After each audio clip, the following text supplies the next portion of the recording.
to the bold analysis, ladies and gentlemen. There is something that has been bothering us as a country. What is being seen as a plotted coup in Jubilee Party? Is it an intention to grab the party, or clearly disrespect against former President Uhuru Kenyatta? Is the party the contention, or just a way to begrudge Uhuru Muigai Kenyatta? And today, I saw a reaction from a leader that really hold high esteem. Muran'ga Women Rep, Betty Maina, who recently, I believe, is a very strong, a very close ally of the Deputy President, Rigathi Gachagua. And remember, the DP stood in for her wedding. I think she recently married an MP from Madeira. I think that was Rigathi's home MP. This lady, Betty Maina, is coming out with hard-hitting facts and is dressing down Kanini Kega and Sabina Chege camp. Betty Maina served at one point was pro-Uhuru blogger before she came into politics and vied for the women rep position under the UDA ticket. She's coming to tell Kanini Kega that Uhuru Kenyatta deserves respect. And in a very well-calculated statement, she's saying that Uhuru cannot be bad. Even if someone is bad, someone can just be bad in totality. And as a former president, when they helped, and she's telling Kanini Kega that the UDA camp in Mount Kenya helped him to get the Ayala position, knowing very well that he was elected from using President Uhuru Kenyatta's party. So in any case, there was a strong venom against Uhuru Kenyatta. If they hated Uhuru Kenyatta, then they might not have voted for him to go to Ayala, being that it was being fronted by the Jubilee Party. But they did it in the interest and the community. And in her own words, Uhuru deserves respect. Gideon Moi kuma Afrika thirikari nago tutire toigwa kihuru ne tutige kuhura ciana citu riria Kanini Kega mareheirwo marito mao bunge mundu wa mbere wa manyitire na ithu tukiuga tuhonokie gikuyu gitu twamahonokio nio marathinikania president ore moruraga guku magituraga tuhe gitio onake ucio raritaire ni atige guthogo ni areke aritae ndangiaga kawega Kanini ekeire andu a guku kirema atanaritaya ndangiaga kawega Kanini ekeire andu Mount Kenya atanaritaya na kawega Kanini no kahonokie mundu ne matigane nake turamanyitireire riria mathinikanitio twamahonokia kuria bunge maramugaruruka na acio nio moruraga guku magitwira mugathe ni aheago gitio onao ne mamuhe gitio ne matige kumuhura. This is something that is this is message that is a red flag. And you know, by the way, to be honest, I've always liked Betty Maina for her honesty in her approach of things, because I remember when there was a split amongst the UDA team, in just immediately Alice Wahome was actually appointed to the cabinet, so there was a by-election there. And UDA candidate, the person that won a UDA ticket to fly the ticket, was not Alice Wahome's choice. And Alice Wahome did not support the UDA candidate. And I remember her coming out to say clearly as it is that there were party splits. You know, something that many leaders would want to be kept under the carpet. She came out and said that clearly there are those who did not support the UDA candidate. And let me tell you, one of the reasons why Veronica Maina lost her SG position was partly that by-election, because, you know, they realized that the party was really becoming weak. Now, I want to put her statement to a context. She's speaking she's a woman rep from Muran'ga. So she represents Muran'ga leadership. And I will tell you something about Muran'ga factor. Remember, nowadays, Ndindi Nyoro doesn't attend, or let me use the right word, rarely attends Rigathi Gachagwa's events in the mountain since the day John Yutu, the Muran'ga senator in February, said in a light note, there was an event and he said that it's also time for son of Muran'ga maybe to take up a position. Remember? And it really caused a lot of friction there. So one, she speaks on Muran'ga. She's from Muran'ga. And number two, she's also a youth. So you also need to take amongst the leaders there, she's a very youthful legislator. Now, those two contexts, those two perspectives are very important in this analysis. Kanini Kega, to say the truth, is annoying. And I think the coup is a very stinking garbage for me. That coup, it total disrespect and has nothing to do with the scramble of parliamentary positions. There are only two. He works in Ayala. In fact, I wonder what is the role of Ayala, of an MP in Ayala, if better part of his time is to play the very scripts here of coups in Kenya. Is a bit annoying to say. Very clear that the meeting that was held in Nakuru was properly constituted. So it means that everything that was done is binding. In fact, what my good friend Honorable Kioni has not said is that there is a letter that was written to him replying to his allegations, and he was told categorically that the meeting that was held in Nakuru on the 10th was properly constituted. So that has already been done. Very well. Kiswahili would not be lenient enough and will say yanabo, anaudhi. Yeah, I think it's too much. It's boring. Now, if someone was to do a research in Mount Kenya, that research would be, is Uhuru much hated as people really, as maybe some leaders want to make us think? You can be shocked. Because Uhuru clearly, and there's sometimes that even in politics, yes, it's political ground, it's a political script, but there is time you come back home, sit back home with your family and ask yourself, okay, what am I doing? It's what I'm doing right.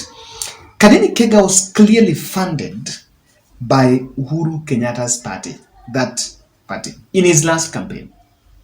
He lost his seat, but for the two terms, 2013 and 2017, he rode on Uhuru Kenyatta's euphoria. And you even understand, during that Uhuru Kenyatta's second term, when there was Uhuru Kenyatta fallout with the Ruto camp, one of the beneficiaries of planned parliamentary positions was Kanini Kega. Let me tell you, he's the person who took over the chairperson of the budget committee in the National Assembly, a position that was initially being occupied by Kimani Ichung'wah before that breakaway. So, we are so much acquainted with some of these facts, and we need to say them as they are. I recently saw an NDC being challenged by that which is called by Uhuru, that NDC that was called by Uhuru Kenyatta.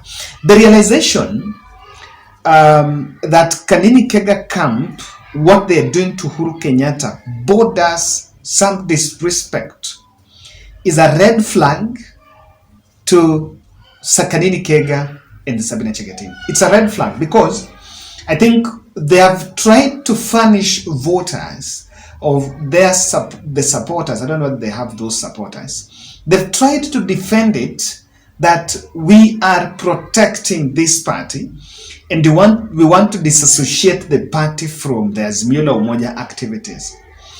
But on ground, in the background, they are also forgetting that it looks like a personal attack, part of the revenge script against Uhuru Kenyatta. That is a red flag, and I want to show you why that is a red flag, why this is something that needs to be looked into. Kindly subscribe to our channel, and we are still giving opportunity for advertisements for those who are reaching out. I know we shall start now seeing those adverts here Asanteni sana, and the spaces are here. So make sure you contact us so that we can push different brands with our traffic here. You know, I need to say something here before we delve more into that. There is a theory that, and I listened to that press briefing, why Kanini is saying they want to audit the account. There is something that is going on that maybe the takeover of the party is to make sure that they take the accounts so that those UDA members that paid subscription fee to Jubilee Party until the end of the last general election, maybe that money is still there and they believe that that money is being used, and they would want maybe to divert, to reroute that kind of a budget. But this is it. I want to say that this is a red flag to the politicians, especially Sabina Chigi and the team. This is it. Muran'ga camp is slowly coalescing. They're softening their harshness against Uhuru Kenyatta. Allow me to show you this video clip. When Ndindi Nyoro said that enough is enough of Uhuru Kenyatta attacks, because maybe they underwent through those problems so that one day they will be where they are. And you need to get that, because that will show you where we are coming from. Inatueleza ya kwamba when you forgive each other, unakuwa unaweka mizigo yako chini, you become lighter to forge ahead. I also want to refer all of us, and in our own personal lives, His Excellency the Deputy President, if God never put you in situations that you overcame, would you be the Deputy President of Kenya? If the situations that Honorable Alice Wahome went through were not available to refine her character, would he be the Cabinet Secretary for Water? All of us here, we have played a role. But I want to believe, this is my conviction. Muran'ga camp, Muran'ga is a very important factor. John Yutu, the senator, said in February that the factor should point at Ndindi Nyoro to take over after Ruto, because of the other regions had always benefited. You know, Uhuru 1 and Uhuru 2 came from Kiambu, Kenya, Mwai Kibaki, and now Rigathi came from Nyeri, so it would be a Muran'ga turn. Wherever, you know, it has a very big voting potential, and also in terms of the financial strength, they're really strong. So you look at the way things are, Muran'ga is becoming a very big issue for this, and that is why they can clearly go back and coalesce around Uhuru Kenyatta, and maybe Uhuru Kenyatta will front them. I can say that if that factor is to be played, then to even checkmate together, Muran'ga will emerge as a very important, as a very lethal factor. Now, Uhuru sympathizers will smash Rigathi and Kanini Kega, and the wrath will be at the ballot. Because they're setting ground, you know, some of these politicians, they must agree that after 5 years there is going to be some election, and so there is some campaigns that is going on. The other young politicians might actually get more leverage by attacking the duo that on personal grounds, you know, apart from track record, what you've done, someone will attack you that you are a leader who does not respect the elders. I can tell you this. So, if someone think Uhuru is done, I think Kenyatta families are still household name. The more this is going on, Uhuru sympathizers will clearly come out, and you know, it can set, they are blowing themselves up for a rebellion. Now, the strategy to sell and perpetuate Uhuru revenge in 2027 is clearly collapsing, and many political careers that are still clinging on that will be destroyed. There are politicians, the crop of leadership, that still believe that what we need to tell the region is to frame Uhuru Kenyatta, the fourth president, as an enemy of the region, so that the more we tell that, we are going to wipe the emotions and hold and galvanize votes towards a specific ballot box. That clearly is going down because of the mixed signals. It will not unite. There are those who was it takes some time. The more there is us versus them, me versus Uhuru Kenyatta, the society is looking at. Kenyans are more well informed. And those who want to perpetuate it, it is not something that is going to be sustainable for quite some time. Now, I want to tell Kanini and Sabina, this is a red flag because after holding series of press briefings in Nairobi and getting the police to escort you to invade the party offices, the test of the party's strength is selling and carrying the Jubilee flag in the mountain.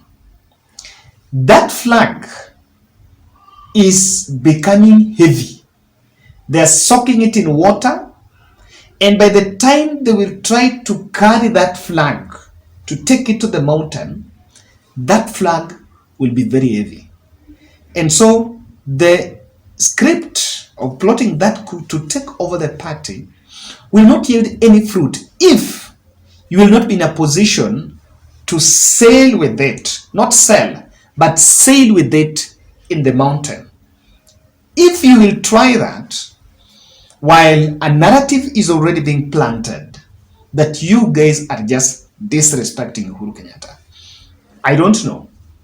And I've always said, instead of struggling to get the Jubilee Party registration paper and struggling to sit next to the mouse and the party offices here in Nairobi, the real testament of pursuing the interest of the party is going to carry party activities in Mount Kenya, the same as what UDA is doing.